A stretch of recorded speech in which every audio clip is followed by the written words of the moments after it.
নমস্কার বন্ধুরা, আমি দিশা। আপনাদের সবাইকে জানাই অনেক অনেক স্বাগত।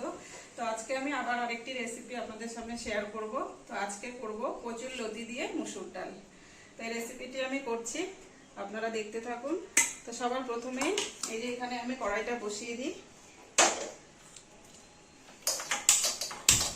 কড়াইটা বসিয়ে দিয়েছি, এখন দিয়ে দেবো এই যে জল দিয়ে কচুর লতিগুলোকে একটু ভাপিয়ে নেব।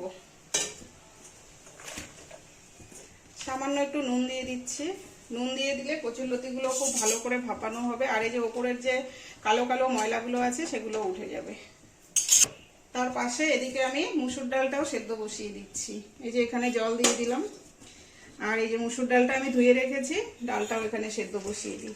তাহলে দুপাশে করে নিলে খুব তাড়াতাড়ি করে হয়ে যাবে দুদিকে, সেই জন্য আমি দুদিকেই বসিয়ে দিলাম। এদিকে ডালটাও সেদ্ধ হয়ে যাবে আর লতিটাও ভাপানো হয়ে যাবে। ডালটাতে একটু পরিমাণ মতো নুন দিয়ে দিচ্ছি। এই দেখো কচুর লতিগুলো কিন্তু আমার ভাপানো হয়ে গেছে, এখন ঢেলে নেব।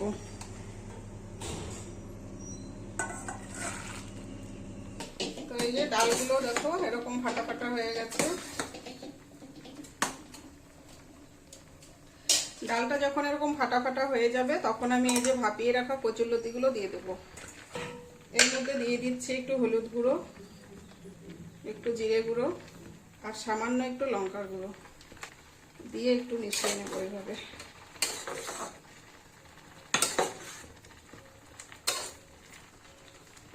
লতিগুলো ভাপানোর সময় অনেকটা সেদ্ধ হয়ে গেছে।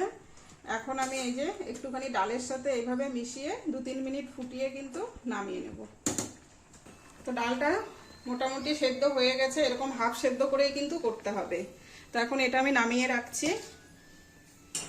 এখন এই যে কড়াতে দিয়ে দিচ্ছি পরিমাণ মতো সর্ষের তেল ফোড়নের জন্য, 2টো শুকনো লঙ্কা, সামান্য একটু কালো জিরে, 2-3 কোয়া রসুন থেতো করে দিলাম, একটু পেঁয়াজ কুচি, 2-3টে চেরা কাঁচা লঙ্কা দিয়ে খুব ভালো করে ভেজে নেব।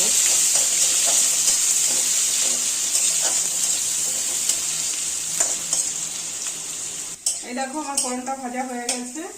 এখন আমি এই যে ডালটা এটা ঢেলে দিচ্ছি।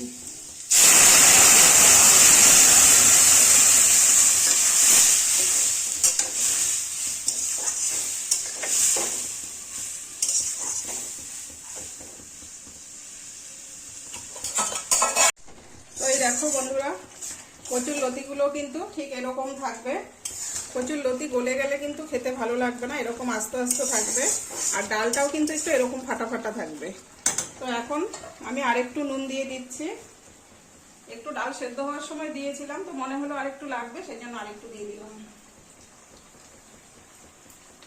আর কোনো কিছুই এর মধ্যে দেওয়ার নেই। তো আমার কিন্তু কচুর লতি দিয়ে মুসুর ডাল একদম রেডি হয়ে গেছে। এখন আমি ঢেলে নেব।